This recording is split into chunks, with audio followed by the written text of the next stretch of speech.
2026년 1월, 이란은 중동의 심장부에서 불타오르는 화약고와 같았습니다. 테헤란의 한 소상공인의 작은 파업에서 시작된 불만의 물결은 순식간에 전국적인 불길의 폭풍으로 변했습니다. 수십만 명이 거리로 쏟아져 나왔고 도시들은 시위의 불길로 타올랐으며 충돌은 확산되어 최고 지도자 알리 하메네이가 이끄는 신정체제를 직접 겨냥했습니다. 테헤란 정권은 즉각 철권으로 대응하여 유혈 진압을 감행하고 정보망을 봉쇄했으며 불과 며칠 만에 수천 명이 쓰러졌습니다. 국제 전문가들은 이를 이슬람 혁명 이후 이란 정권의 가장 어두운 순간이라고 평가했습니다. 내부는 균열되고 파벌들은 혼란에 빠졌으며 분열과 공포의 소문이 고위층에 빠르게 퍼졌습니다. 한편 세계 지도자들은 정권 붕괴는 시간 문제일 뿐이라고 공개적으로 평가하는 것을 주저하지 않았습니다. 바로 그 결정적인 순간 미국이 전략적 망치처럼 등장하여 마지막 일격을 가할 준비를 했습니다. 도널드 트럼프 대통령은 이란 국민들에게 계속해서 저항할 것을 촉구했을 뿐만 아니라 군사 개입 가능성을 노골적으로 경고했습니다. 많은 국제 관측통들의 분석에 따르면 군사 공격은 이미 펜타곤 회의에서 검토되었으며 마지막 명령만을 기다리고 있었습니다. 그러나 판세는 아직 결정되지 않았습니다. 이란은 포위된 상황에 처해 있습니다. 미국은 이미 칼을 높이 들었고 적절한 시점만을 기다리고 있었습니다. 미국은 어떤 방향으로 행동할 것인가? 직접 공격, 내부 봉기 유발, 혹은 비전통적인 제재일까? 모든 시나리오가 이제부터 분석될 것입니다. 모든 것은 2025년 12월 28일에 시작되었습니다. 혹독한 겨울의 한가운데 테헤란의 심장이자 상업의 상징인 그랜드 바자르가 갑자기 고요해졌습니다. 가게 주인들이 일제히 문을 닫은 것은 휴일 때문이 아니라 수년간 조용히 타오르던 분노 때문이었습니다. 치솟는 인플레이션, 리알화 가치 폭락, 물가 급등, 만연한 실업으로 이란 경제는 질식 직전까지 몰렸습니다. 그리고 그 저항적인 패점은 혼란의 나날을 여는 신호탄이었습니다. 시위는 시장 주변 거리에서 산불처럼 번지기 시작해 광장으로 수도의 중심으로 퍼져나갔습니다. 불과 며칠 만에 봉기의 물결은 전국 31개 주 중 25개 주 이상을 휩쓸었으며 이스파한, 쉬라즈, 마슈하드, 케르만시아, 완과 같은 대도시에서 저항의 불길을 지폈습니다. 처음에는 경제적 성격을 띠었던 시위는 빠르게 전면적인 정치 운동으로 변모했습니다.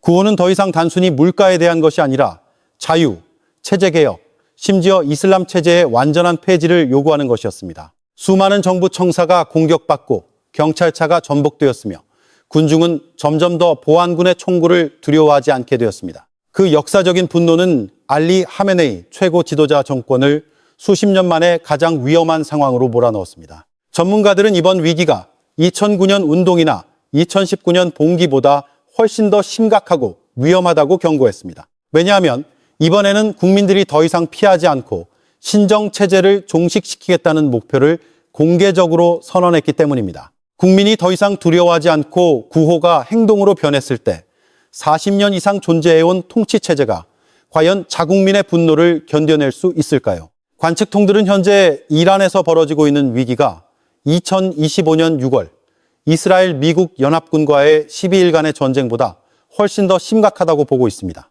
당시 이란 정권은 막대한 군사적, 물질적 손실을 입었음에도 불구하고 민족 단결의 물결을 이용해 권력을 공고히 할 수 있었습니다. 하지만 현재의 상대는 외부의 적이 아닙니다. 이번에는 바로 이란 국민이 들고 일어났고 그것이야말로 알리 하메네이 최고 지도자의 신정체제의 진정한 악몽이었습니다. 불만은 단일 사건에서 비롯된 것이 아니라 수년간의 축적, 억압, 그리고 침묵의 결과였습니다. 이것이 바로 정권이 협상이나 완화 노력 없이 마치 생사를 건 전쟁에 직면한 것처럼 전면적인 탄압 명령으로 대응한 이유입니다. 안보기구는 전례 없는 수준으로 가동되었습니다.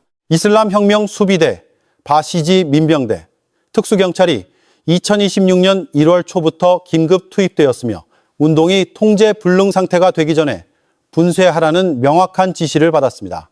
국제인권단체에 따르면 대규모 탄압작전이 진행 중이었습니다.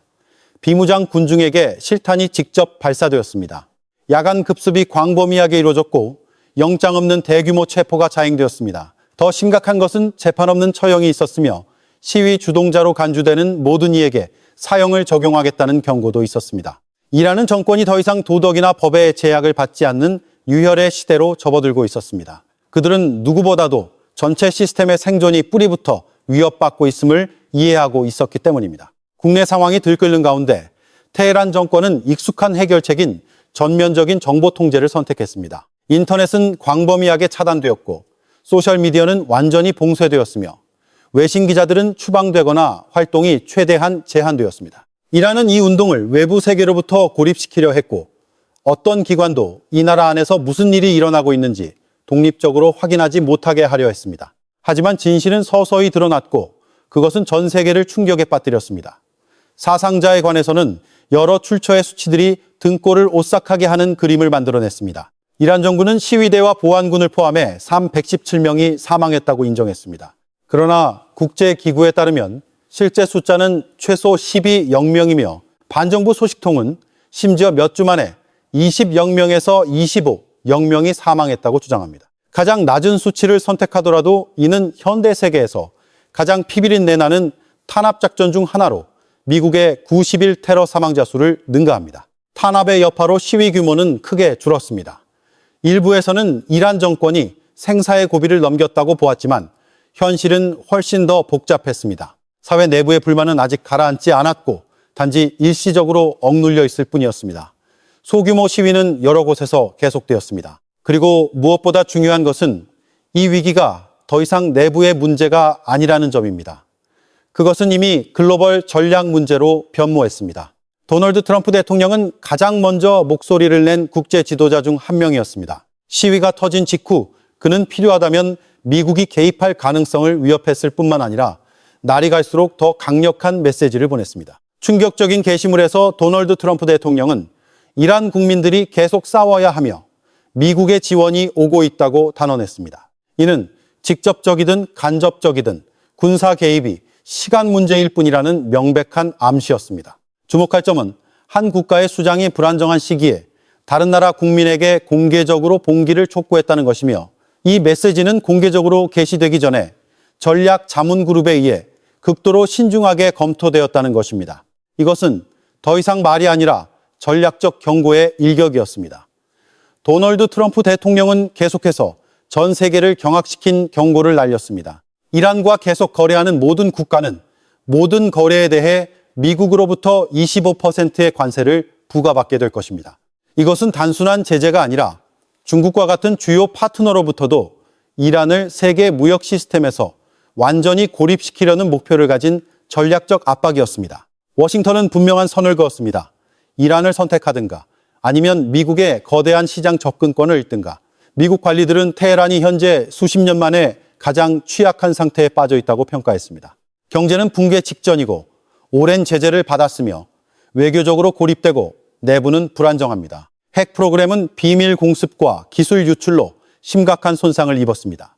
게다가 2025년 중반 미국 이스라엘과의 군사적 대결로 여러 전략적 약점이 드러났습니다. 이런 배경 속에서 펜타곤과 백악관의 전략기획가들은 테헤란 정권을 완전히 붕괴시키기 위한 세 가지 길, 즉 정치, 경제, 군사를 고려하고 있었습니다. 첫 두 길은 이미 강력하게 활성화되었으며 많은 정보 소식통에 따르면 군사적 옵션은 언제든지 실행될 수 있으며 적절한 촉발 조건만을 기다리고 있었습니다. 주목할 점은 이란의 가장 중요한 두 동맹국인 러시아와 중국이 현재 비정상적으로 조용하며 실질적인 지원 움직임이 기록되지 않았다는 것입니다. 이는 테헤란이 그 어느 때보다 고립되어 있음을 보여줍니다. 외교적 길이 정체된 반면 경제적 포위 전략은 가장 효과적인 공격 수단이었습니다. 이란과 협력하는 모든 국가나 기업에 25%의 관세를 부과함으로써 도널드 트럼프 대통령은 이란에 타격을 줄 뿐만 아니라 파트너들에게 편을 선택하도록 강요했습니다. 미국과의 교역을 포기하거나 이란과의 관계를 끊거나 이것은 타협 없는 게임이며 총 없이도 상대를 질식시키는 종류의 전쟁입니다. 워싱턴은 테헤란 정권을 무너뜨리기 위해 폭탄을 투하할 필요 없이 돈줄을 끊기만 하면 된다는 것을 잘 알고 있었습니다. 그리고 도널드 트럼프 대통령의 현재 전략은 바로 그 혈관을 정확히 겨냥하고 있었습니다. 이란은 군대, 안보기관에서부터 사회 보조금에 이르기까지 전체 국가기구를 운영하기 위해 석유 수출에 의존합니다. 대외 무역 시스템을 공격하고 거래 비용을 높이고 외화 접근을 막고 국제 투자를 차단하는 것은 이란 국가가 월급을 지불할 수 없고 돈을 쓸 수 없으며 충성심을 유지할 수 없게 만드는 방법입니다. 세상은 이념에 따라 분열될 수 있지만 모든 정권은 돈으로 살아남으며 테헤란도 예외는 아닙니다. 국고가 바닥나면 이미 잠재해 있던 내부 균열은 기름 얼룩처럼 빠르게 퍼질 것입니다. 군대, 경찰, 정보기관 모두 한계점이 있습니다. 소수는 먹을 것이 없어도 충성할 수 있지만 대부분은 이익이 사라지면 등을 돌릴 것입니다. 이것이 바로 경제적 압박의 이점입니다. 미국은 군대를 투입하거나 파괴를 자행할 필요 없이 내부로부터의 붕괴를 유발할 수 있습니다. 그러나 이 계획은 쉽지 않습니다. 비밀 거래 채널은 여전히 존재합니다. 중국과 같은 국가는 높은 관세를 감수하거나 법을 우회하거나 중개자를 통해 거래하는 방법을 선택할 수 있습니다. 게다가 이것은 장기적인 소모전 전략으로 수개월, 심지어 수년이 걸릴 수 있으며 45년 이상 존속해온 정권을 무너뜨리기에는 여전히 충분하지 않을 수 있습니다. 그리고 그것이 바로 군사 개입 시나리오가 테이블 위에 오르기 시작한 이유입니다. 한때 상상할 수 없었던 일이 점차 현실이 되고 있었습니다. 2026년 5월 14일 이란 영공의 일련의 비정상적인 항공 경보가 나타났고 중동의 미군 기지에서 강력한 군사활동이 동반되었습니다. 몇 시간 안에 공격이 시작될 수 있다는 소문이 퍼졌습니다. 비록 그런 일은 일어나지 않았지만 전 지역은 전쟁 준비 태세에 들어갔습니다. 그리고 테헤란에게 최악의 상황은 아마 아직 오지 않았을 것입니다. 현재의 위기 국면에서 이란을 이야기할 때 이스라엘을 빼놓을 수 없습니다. 이스라엘은 가장 강력하게 군사 행동을 촉구하는 요인입니다. 텔아비브에게 이것은 단순한 지역적 변동이 아니라 제1의 적을 제거할 역사적인 기회입니다. 수십 년 동안 이스라엘 정부는 테헤란 정권을 생존에 대한 위협으로 규정해왔습니다. 이는 핵 야망 때문만이 아니라 헤즈볼라, 하마스, 그리고 중동 전역에 퍼져 있는 친이란 시아파 무장단체 네트워크 때문입니다. 많은 국제 소식통에 따르면 베냐민 네타냐후 이스라엘 총리는 미국이 단호한 직접 군사 공격을 개시하도록 워싱턴에 지속적으로 압력을 가해왔습니다. 처음에는 도널드 트럼프 대통령도 신중했습니다. 유출된 일부 기밀 문서에 따르면 그는 지역이 통제불능의 혼란에 빠질 것을 우려해 공격 옵션을 거부한 적이 있었습니다. 그러나 현재 모든 것이 빠르게 변하고 있습니다. 도널드 트럼프 대통령의 입장은 예전과 같지 않으며 인내심이 바닥난 것처럼 보입니다. 전 세계 전문가들은 격렬한 논쟁에 들어갔습니다. 어떤 이들은 군사작전이 이미 계획되었고 언제든지 터질 것이라고 믿습니다. 다른 이들은 기회가 이미 지났고 상황이 점차 진정되고 있다고 주장합니다. 그러나 진짜 문제는 더 이상 공격을 하느냐 마느냐가 아니라 어떤 시나리오로, 어떤 규모로, 어떤 목표를 겨냥하고 어떤 대가를 치를 준비가 되어 있느냐는 것입니다.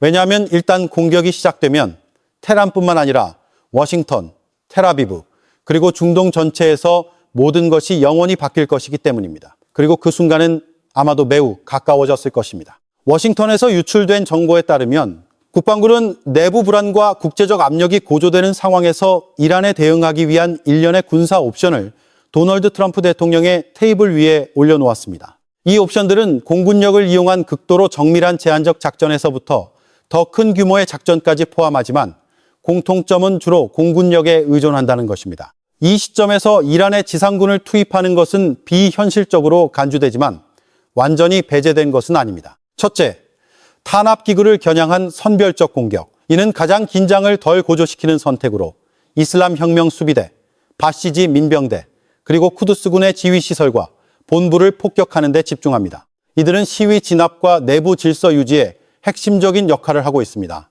이 옵션을 선택할 경우 미국의 목표는 즉각적인 정권 전복이 아니라 테헤란의 국내 통제 능력을 약화시켜 시위대가 더 적은 피해로 활동할 수 있도록 돕는 것입니다. 워싱턴의 관점에서 이는 민간인을 보호하기 위한 인도주의적 개입으로 정당화될 수 있습니다.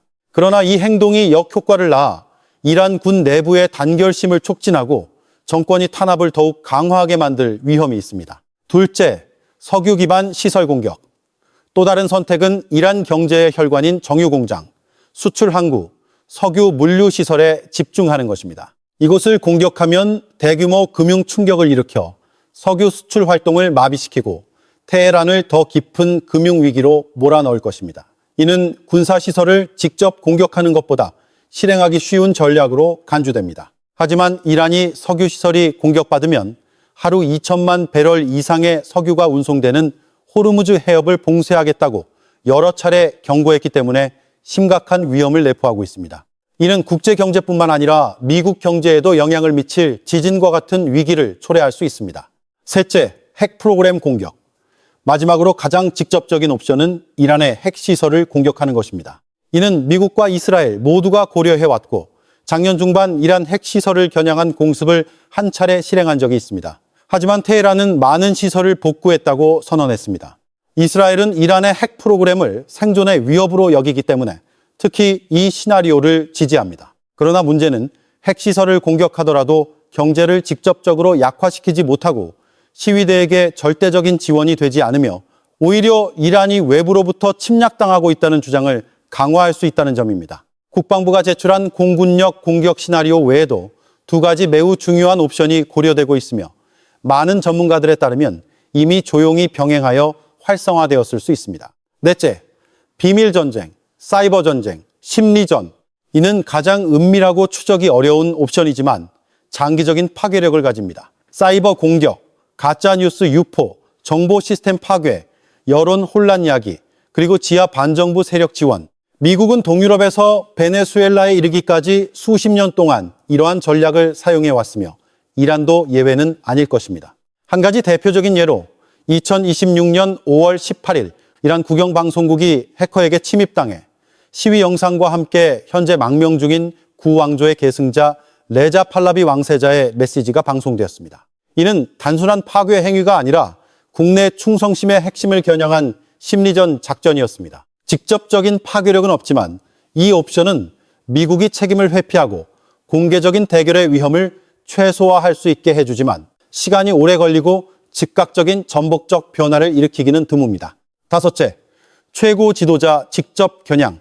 뱀의 머리를 자르는 옵션으로 알리 하메네이 최고 지도자를 생포하거나 암살하는 것은 정권의 가장 빠른 붕괴로 이어질 수 있는 시나리오로 평가됩니다. 권력의 중심이자 최고 상징을 잃으면 신정체제는 최소한 일시적으로라도 혼란에 빠질 것입니다. 그러나 역사는 고위 지도자 암살이 질서를 가져오지 않고 오히려 내전, 심각한 분열을 초래하거나 희생자를 순교의 상징으로 만들어 중동 전역에서 반미 및 동맹국에 대한 저항의 물결을 촉발하기 쉽다는 것을 보여주었습니다. 제시된 모든 전략적 타격에도 불구하고 워싱턴의 최종 결정은 단일 군사 계획에만 의존할 수 없습니다. 그것은 동맹국의 개입, 국제적 반응, 그리고 글로벌 권력 균형에 달려 있습니다. 이스라엘, 사우디아라비아, 그리고 유럽 국가들은 미국을 지지하거나 억제할 수 있습니다. 한편 두 강대국인 러시아와 중국은 테헤란의 미래에 깊은 전략적 역할을 합니다. 미국이 단독으로 군사작전을 수행한다면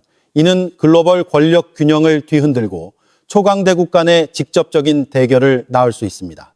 현재 이란은 1979년 이슬람 혁명 이후 가장 긴장된 순간 중 하나에 직면해 있지만 미국이 무력을 동원한 전면적인 개입을 할 가능성은 여전히 불확실합니다. 그 결정은 복잡한 전략적 계산, 국내 정치적 위험, 그리고 어떤 선택이든 뒤따를 수 있는 광범위한 경제, 사회적 결과에 달려 있습니다. 동시에 테헤란 정권은 가만히 있지 않습니다.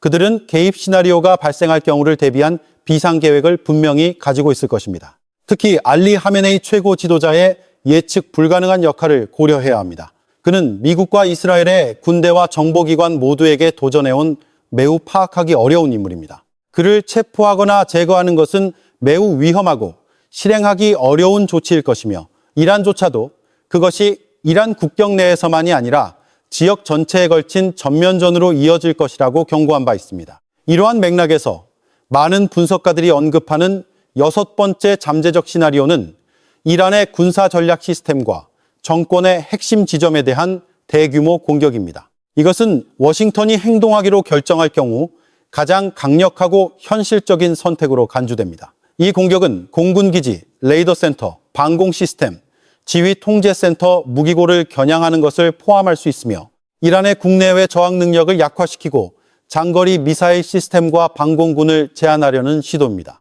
그리고 이 시나리오가 결정되면 다음 단계는 이란의 권력 중심부를 더 깊이 겨냥하거나 필요하다면 침공작전을 준비하는 것으로 이어질 수 있습니다. 최근 역사는 미국과 이스라엘이 협력할 경우 이란 영토 깊숙이 대규모 군사력을 전개할 수 있음을 보여주었습니다.